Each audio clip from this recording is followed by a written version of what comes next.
under such urgent conditions, seeing as there is an alien ship progressing on DC.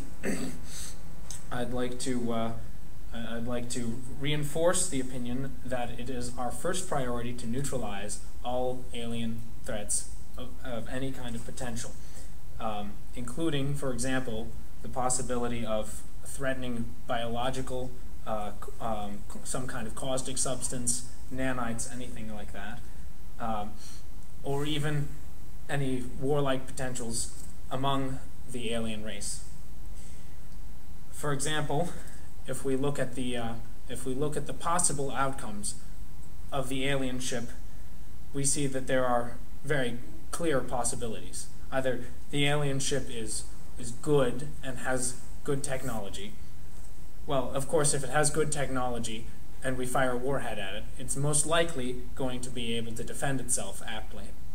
And if it does not have the technology to defend itself, then it is likely that their technology in war is not sufficiently advanced enough in order to pose a significant threat.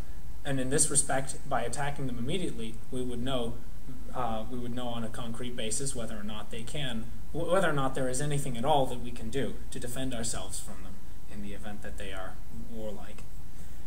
Second of all, even if they are not warlike even if they are not entirely warlike, there is still the point of exploration, which is to find more resources, to expand your control of the galaxy. I think it's very clear that if the aliens are looking throughout the galaxy, they are looking for more planets to inhabit. And if they are looking at Earth as a potential place to inhabit, and we offer a very clear warning, a disincentive for trying to inhabit our planet, most likely they will leave us alone. In fact, if you think of it in the reverse parallel, if we are trying to look at multiple planets and we immediately receive a very powerful salvo destroying our exploration ship, we will most likely leave them alone rather than risk any further encounters, which will be of a severely negative variety. So from that we can see that it is definitely the best idea to make sure that we do not fall into this problem of aliens trying to terraform our planet. Even if they do not attempt to terraform our planet directly, even if for some reason, out of some very small probability, that they require the same sort of environment as human beings do, it is still most likely that if they are trying to inhabit this planet, that they will potentially take up resources which we human beings are utilizing.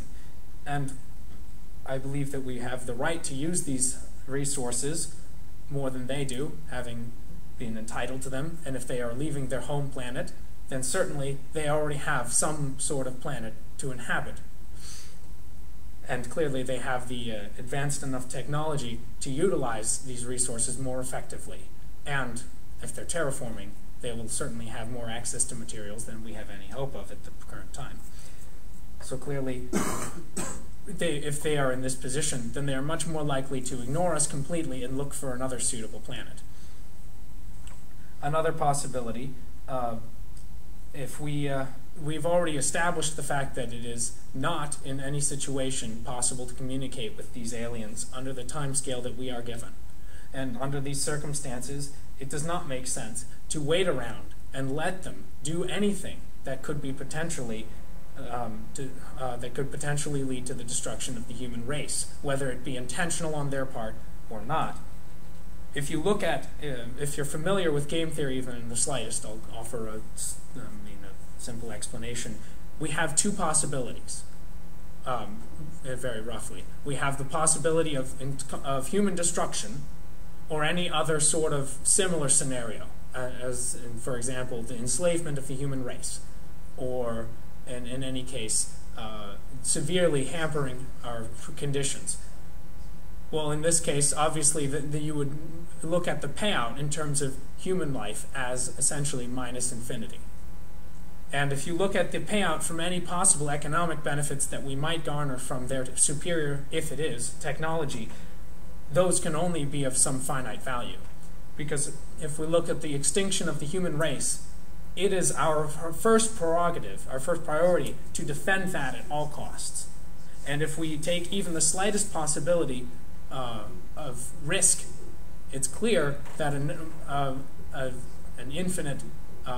negative infinite potential payout from the risk of human destruction outweighs any kind of probability that you can put on possible finite economic improvement, assuming in the very unlikely sense that they're just going to be willing to offer their superior technology for our utilization and allow us to compete with them. Because, of course, this is what this boils down to, is them allowing us to compete with them. And if we offer them a great enough disincentive from competing with us, then they will most likely leave us alone. Because this is precisely what we would do, and that is the only thing that we know anything about, really, is how we would act. Now, the next point that I'd like to go to, I'd like to address a couple of points that the opposition has made along the lines of the fundamental respect required for any kind of sentient beings.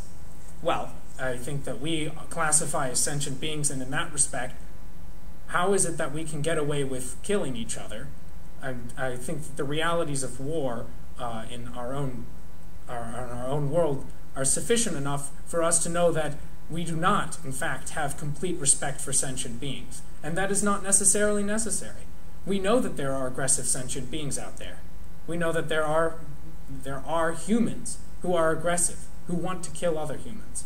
And in that case, it does not make sense, it does not make any sense to just assume, to imagine that these kinds of beings would be just willing to step aside and to lower any kind of aggressive tendencies. Because aggressive tendencies tend to improve the condition of the the race that is being aggressive. They acquire more land. They have all of the economic benefits. They reproduce more, etc. So it's very clear that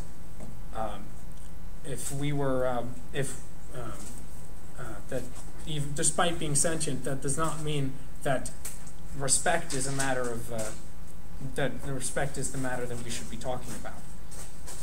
And lastly, the question posed was that what does it say about us if we attack them without being attacked first? Well, it says that we are rational, that we are not willing to allow any sort of potential threat destroy humanity.